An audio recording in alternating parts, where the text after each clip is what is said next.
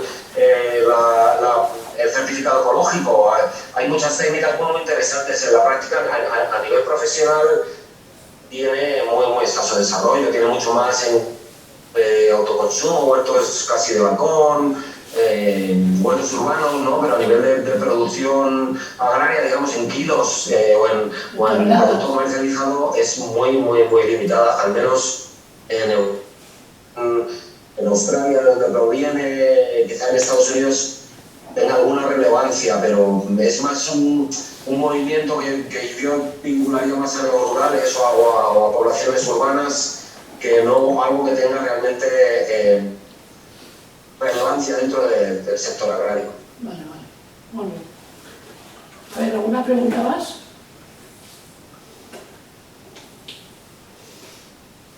Pues nada, ya estamos. Yo tengo una pregunta, no hay ninguna. Vale, dices.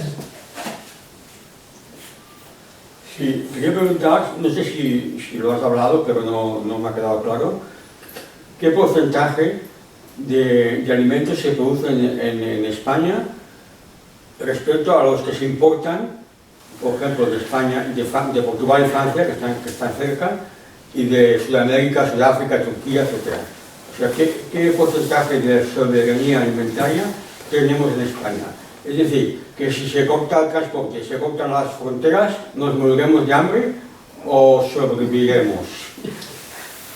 No tengo los datos, o sea, por ejemplo, en el informe, no los tengo en la cabeza ahora, en el informe que me han cierto reciente del año pasado de Amigos de la Tierra, que lo recomiendo muchísimo, ahí sí que vienen algunos datos de importación de productos. Y ha habido 3 informes. Amigos de la Tierra publicó hace años otro informe de petroalimentos que lo hizo el equipo de Economía Ecológica también de la Universidad de Sevilla, con Marta Chapel y Manuel Mercado y David Pérez Haas. Muy interesantes. Ahí podéis encontrar datos de importaciones. La respuesta grosera es que si se cortase de hoy para mañana el comercio internacional, ¿nos moriríamos de hambre? Sí. Sí. España exporta mucha fruta y hortaliza fresca. Eso no aporta calorías, aunque sí tiene valor añadido, pero no aporta calorías, quiero decir, eso no quita el hambre. Aporta vitaminas. Exporta mucho aceite, que eso sí quita el hambre y sí que tiene muchas calorías. Importa bastante grano, produce grano, pero exporta mucho más de lo que consume. Es verdad que la mayor parte del grano se consume y sobre todo del que se importa va para la ganadería industrial, en la que también somos un gran exportador, sobre todo en cerdo y pollo, y especialmente Cataluña. Entonces, bueno, pues probablemente pudiésemos alimentarnos en base a cerdo, pollo y aceite durante una temporada, pero duraría poco, sobre todo por la dependencia de la importación de granos. Sí. Es un problema y es un debate que hay, porque, por ejemplo, en COVID, con el cierre de mercados de COVID a nivel global, sí que, por un lado, algunos sectores exportadores en algunos países se están hundiendo. Yo puedo colaborar algo con el gobierno de Chile, viendo alternativas, por ejemplo, de transición agroecológica en algunos territorios, regiones de Chile, porque en los últimos años se ha hundido completamente. Chile es una potencia exportadora de fruta, sobre todo, y bueno, vaya fruta ecológica.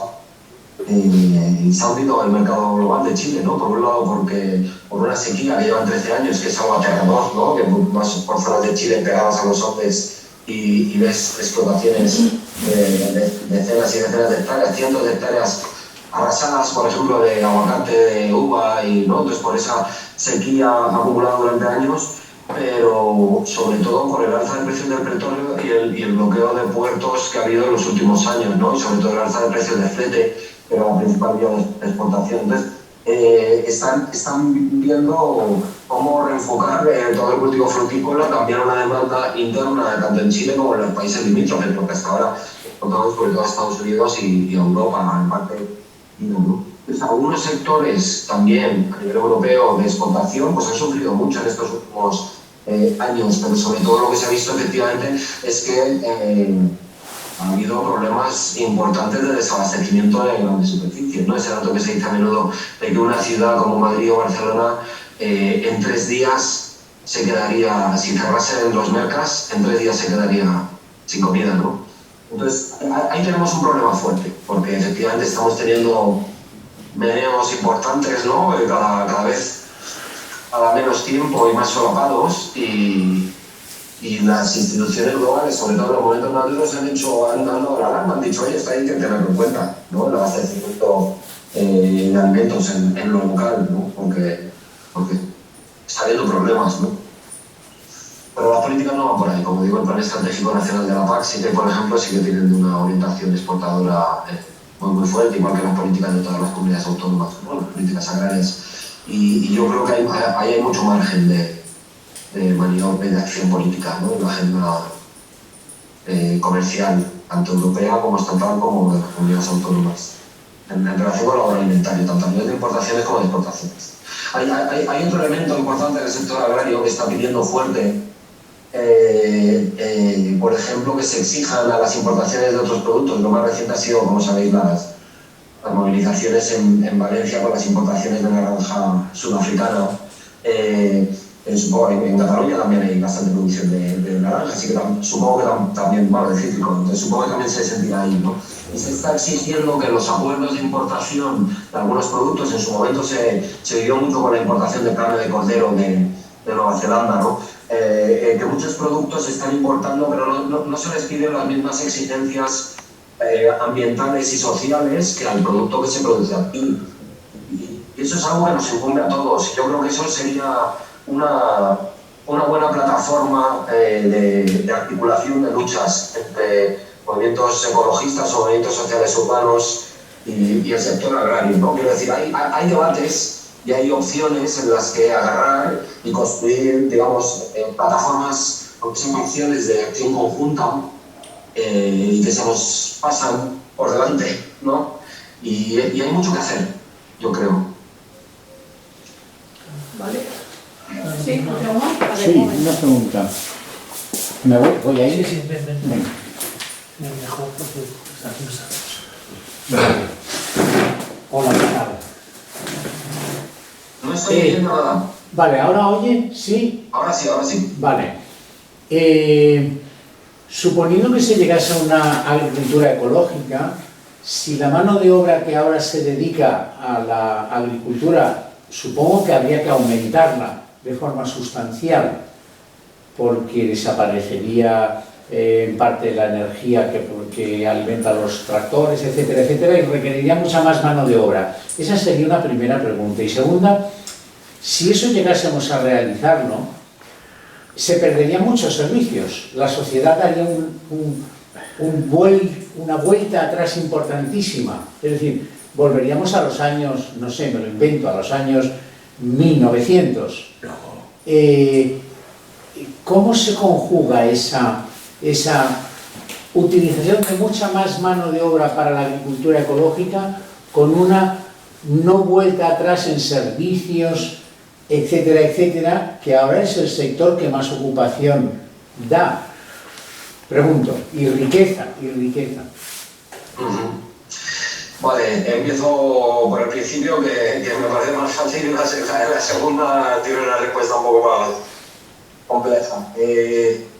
La agricultura ecológica ocupa un poco más de mano de obra en algunos cultivos, no solo. Entendamos que la agricultura ecológica, lo que hoy llamamos agricultura ecológica, es un reglamento europeo aditivo, es decir, que se superpone a todos los controles que hay para la agricultura convencional, se pone además más controles para producción ecológica.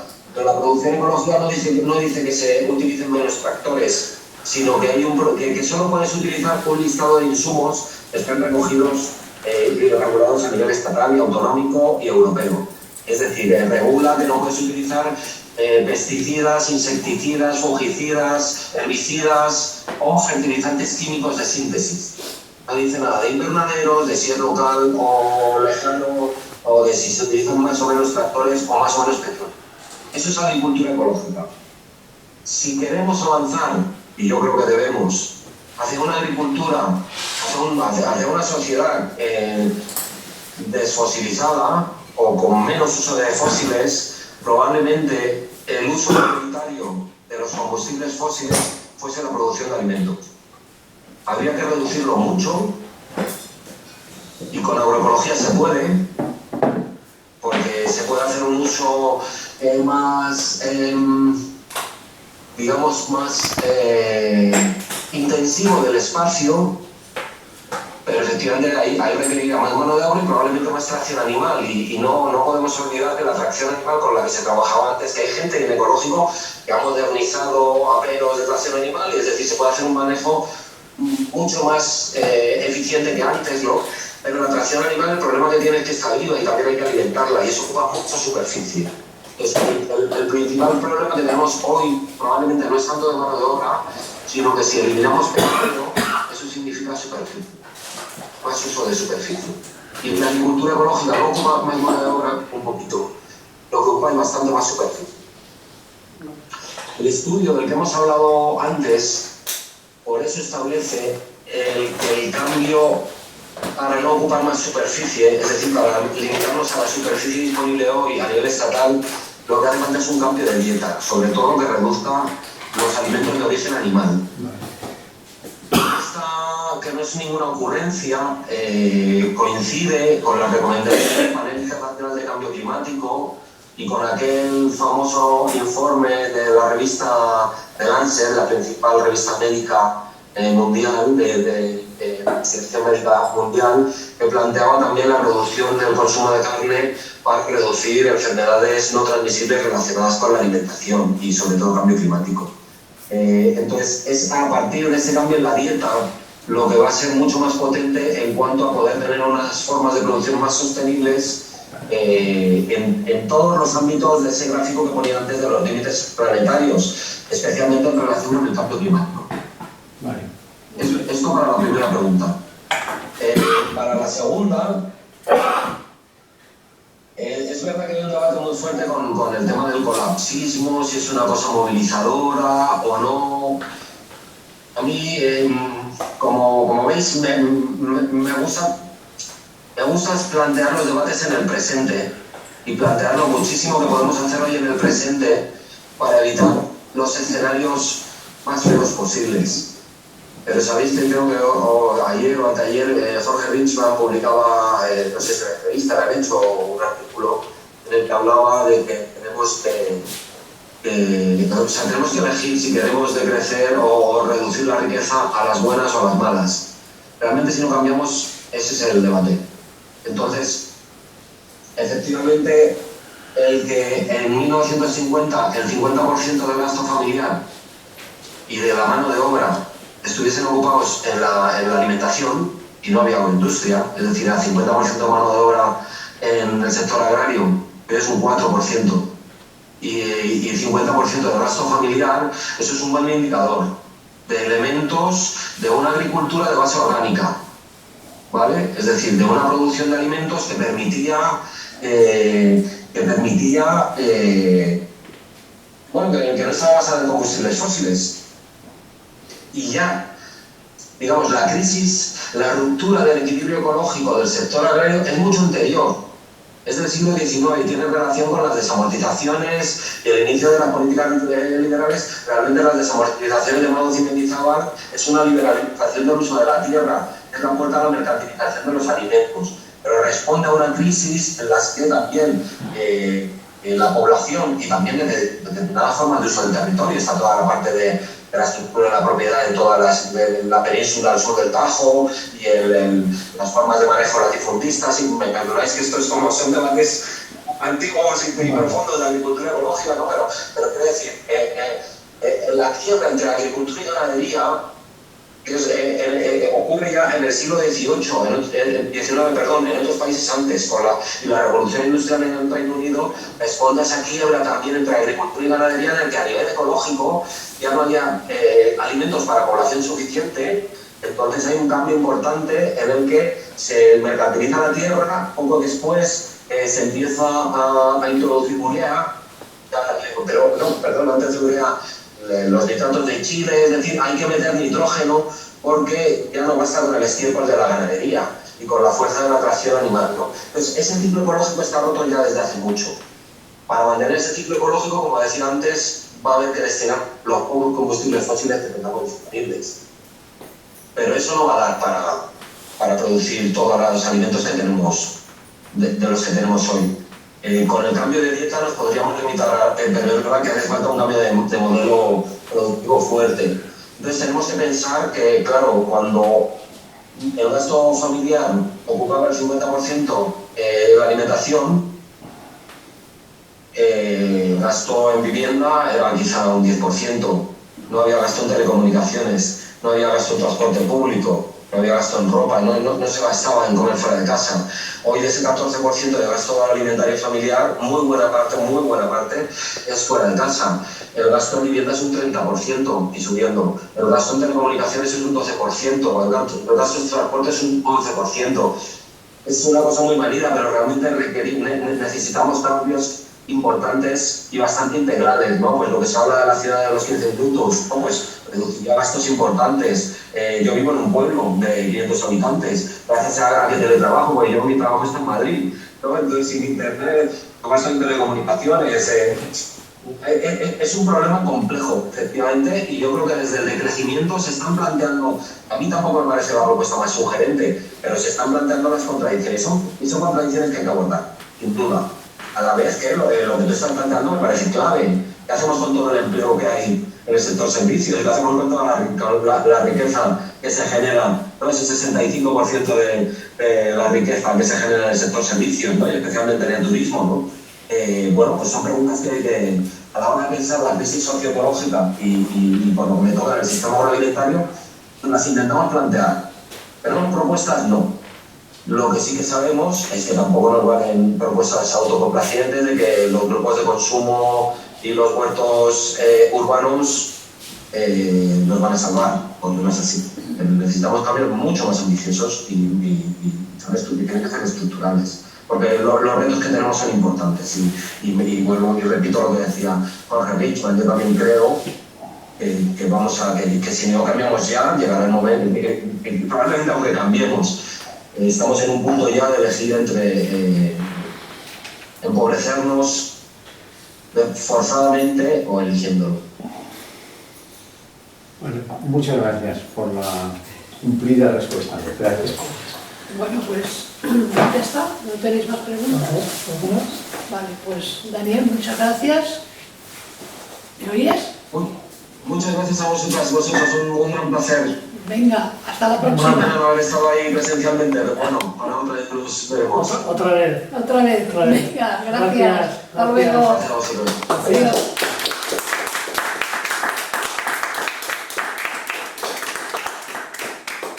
Bien.